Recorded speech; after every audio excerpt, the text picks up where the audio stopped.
350 test wickets எடுத்த ஒரு Indian லெஜண்ட coach Gautham Gambhir dressing ரூம்ல இருந்து பல்ல கடிச்சு பார்த்து பயங்கர கடுப்பாக இருக்காரு. கம்பீர் கோவப்பட்டா சீன் காலியாச்சே பிக் ப்ரோ.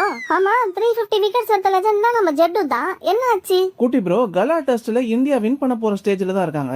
டே 4ல ஸ்ரீலங்காவோட கேப்டனான தனஞ்சயா டிசல்வா பேட் பண்ணிட்டு இருந்தாரு. ஜடேஜா போட்ட bowlingல பால் ஃளைட் ஆகுது. பிட்ச் ஆகி ஷார்ப்பா டர்ன் ஆனதுல அவுட் சைட் அடிச்சு ஸ்லிப்ல கேட்சியும் பிடிச்சிட்டாங்க. விக்கெட் தான் விழுந்துருச்சுல, செலிப்ரேட் பண்ண வேண்டியதானே, அதுல என்ன பிரச்சனை?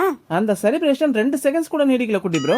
அம்பையர் நோ பால்னு சிக்னல் பண்ணதுனால wicket cancel, Dhananjaya not out. யாரனா ஸ்பின்னர் ஆர்ந்து ஓவர் ஸ்டெப் பண்ணி bowling போடுவாங்களா? அது என்னவோ கரெக்ட் தான். ரீசெண்டா தான் டெஸ்ட்ல 350 விக்கெட்ஸ் எடுத்து ஜட்டு ரெக்கார்ட் பண்ணாரு. ஆனா அந்த சிங்கிள் பால் மொத்த ரெபுடேஷனுமே காலி பண்ணிருக்கு. அது எப்படி ப்ரோ?